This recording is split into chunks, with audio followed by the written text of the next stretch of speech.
ഞങ്ങളുടെ ട്രിപ്പിലെ ആദ്യം പോയ സ്ഥലം ഉണ്ണിക്കണ്ണൻ മനസ്സിൽ കളിക്കുമ്പോൾ ഉണ്ണികൾ വേണമോ മക്കളായി എന്ന് പറഞ്ഞ, അതുപോലെ ഉടലോടെ സ്വർഗലോകം പൂകിയ, ഗുരുവായൂരപ്പൻ്റെ ഉത്തമ ഭക്തനായ, അതുപോലെ തന്നെ ഏതൊരു സാധാരണ മനുഷ്യനും അവൻ്റെ ജന്മത്തിലെ അറിഞ്ഞിരിക്കേണ്ടതായിട്ടുള്ള കുറച്ച് രഹസ്യങ്ങളൊക്കെ ഉണ്ട്.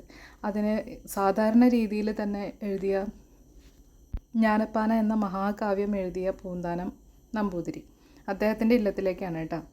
അപ്പോൾ ഇവിടെ വരുമ്പോൾ നമുക്ക് ആ ഒരു സീനുകളൊക്കെ ഉണ്ടല്ലോ, നമ്മൾ മനസ്സിൽ അത് വായിച്ചിട്ടുള്ള ആൾക്കാർക്കും അദ്ദേഹത്തെ അറിയുന്ന ആൾക്കാർക്കൊക്കെ അറിയാവുന്ന ആ കാര്യങ്ങളൊക്കെ ഇങ്ങനെ ഓർമ്മ വരും കേട്ടോ. പിന്നെ ഇതിനുള്ളിലേക്ക് ഫോട്ടോഗ്രാഫി നിരോധിച്ചിരിക്കുന്നു എന്ന് എഴുതിയിട്ടുള്ള കാരണം ഞാൻ ഉൾഭാഗമൊന്നും വീഡിയോ എടുത്തിട്ടില്ല. അപ്പോൾ അതിനുള്ളിലൊക്കെ നടക്കുമ്പോൾ ഒരു പ്രത്യേക പോസിറ്റീവ് എനർജിയാണ് കേട്ടോ. അത് നമ്മൾ അത്ര ഒരു ഭക്തിയോടുകൂടെ കാണുന്നത് കൊണ്ടായിരിക്കാം അങ്ങനെ തോന്നുന്നത്. കാരണം ഭഗവാനൊക്കെ നേരിട്ട് പ്രത്യക്ഷപ്പെട്ടതും ഒക്കെ ആയിട്ടുള്ള അവിടെ കഴിഞ്ഞിരുന്നു എന്നൊക്കെ നമുക്ക് ആ കഥയിലൊക്കെ നമ്മൾ വായിച്ചിട്ടുണ്ടല്ലോ, അതുകൊണ്ടായിരിക്കാം. അപ്പോൾ ഇവിടെ സന്ദർശിക്കാൻ കഴിഞ്ഞത് മഹാഭാഗ്യമായിട്ട് കരുതുന്നു.